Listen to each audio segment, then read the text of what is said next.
Okay. Okay, so welcome to another edition of Featured Business, brought to you by Visibility Impact and your host, James Moffat, myself.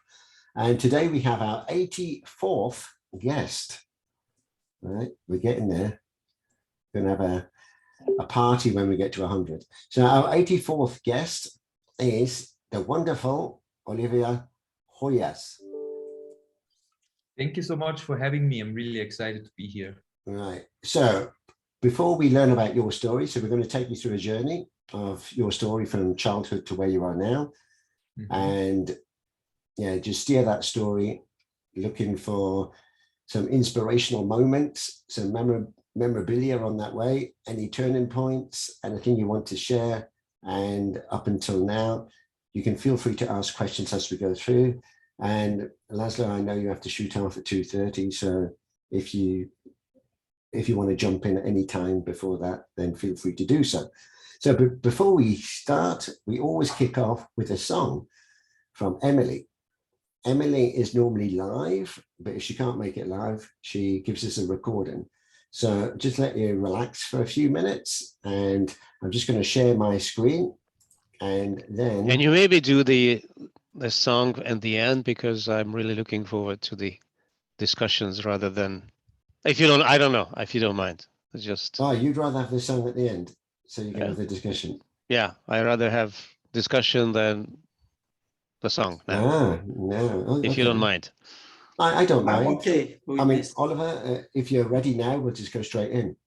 Yeah, sure. Mm-hmm. Okay, so I know prior to starting, we had a little bit of a chit chat. So you know some of our previous guests, so Bojan and Laszlo, and we have met before in Zurich at some industry events. Mm-hmm. So we know each other a little bit, but I've never asked you all the questions that I'm going to ask you today. So let's get going. So let the audience know, and for those that are going to tune in and listen to later, where are you at the moment and where are you originally from? So I'm now in Zurich, Switzerland, in Hinwil to be exact. And I'm born in Switzerland. My father is Swiss. My mom has different roots, like Polish roots, Austria, German. I once did a gene test, so even there is some French as well, a little bit. So yeah, I'm very mixed there, but Europe. So yeah, but I'm born here. I speak Swiss, German, and so yeah, I was never in Poland. So I feel somehow Swiss, but also like I feel like worldwide. I'm open. Yeah. I know how you feel. I mean, I guess Laszlo as well, living in Geneva and exactly from Hungary. Yeah. But your name sounds very like Spanish or Portuguese or Hoyas. I mean, some. Yeah, it's actually like, that's what I learned from my grandparents. It was Hungarian before, and it was Hajós. And then Hajós. Oh, that's right. Oh, yes, yeah. Hajós. So they changed. Oh, here we go. Do you speak any Hungarian? No. There was my grandparents, and in the war, you know, they I think Hungarian and Austria were together. And then part of it splitted. So my grandfather then was in the part of Austria, and then, you know. I see. Princess Sissi. What? Sissi. I have no idea. That's the nickname for Elizabeth, the queen. Yes. But Hajós, there is a village also in Hungary, in the middle of quite close to where my wife is coming from. So Hajós. Hajó means it's a ship or a boat, and Hajós mean like someone ride like a sailor or something like that. So yeah. Anyway. Interesting. Yeah. And later on, they changed the name to Hoyas. I guess in the war, I don't know how that happened, but yeah. Cool.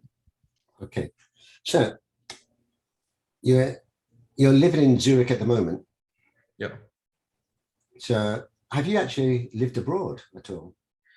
No, that's something I'm thinking about lately. And I'm born here. I was always living here, and I actually like Switzerland. So my dream is to have a base in Switzerland, which, I mean, Switzerland is quite expensive. But if I think about, you know, living in abundance and, you know, being able to do whatever I want. I think about having a base in Switzerland, and then for a few months live in Barcelona, other places I was never, but I want to be somewhere in Europe at the warmer place. This I could really imagine for like 3 months, 6 months, and then maybe go back to Switzerland again, something like that. Yeah. We have 32 degrees in Geneva now, so it's a warm place. Yeah, when it is, then it is. But yeah, in winter, not so much. But where are you now? Where I'm now Zurich. in Zurich, yeah. Ah, okay. Yeah, I mean, we're having a bit of a heat wave because I'm in the middle of the country. I'm in Bern. So Yeah. it's 30 degrees here. And I did see in Geneva, It's actually amazing. warmer. 32 Oh. here. Yeah. So Right. in Hinwil, do you know 𝗬𝗪 team? The 𝗬𝗪 Formula One team. They are based in Hinwil.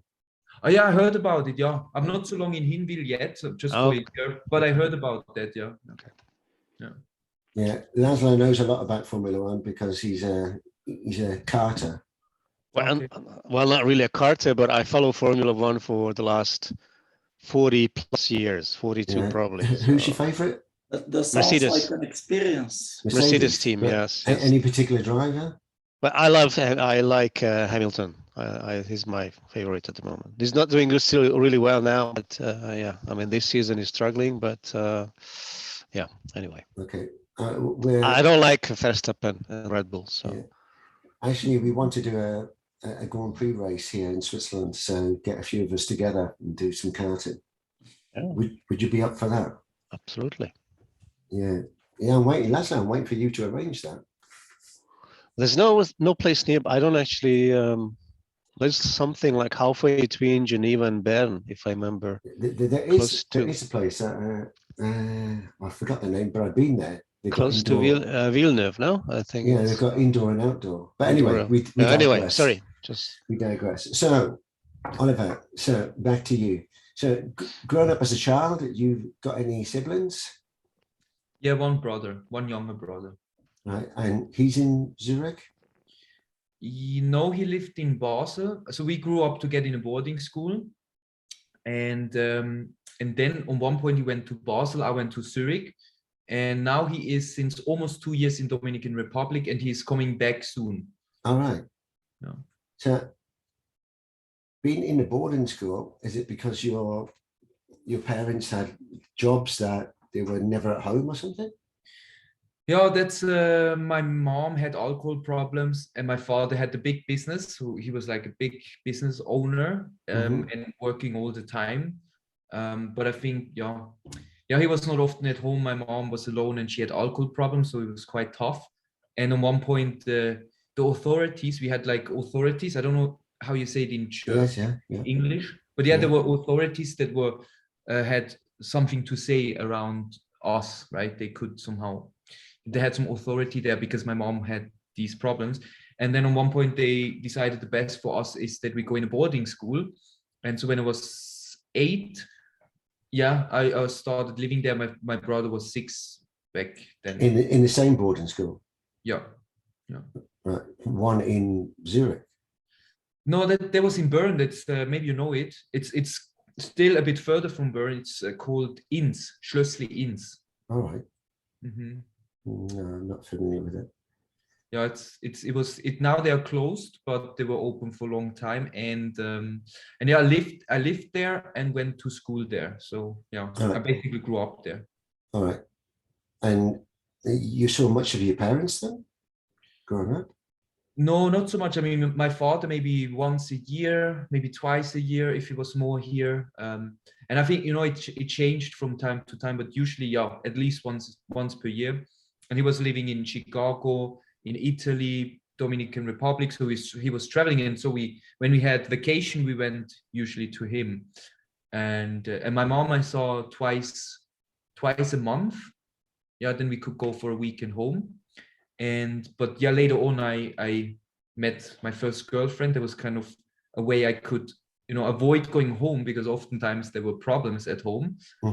Even though I loved my mom and I loved being there, it was usually not really healthy. So later on, I went more to my girlfriend's home and almost started living there. All right.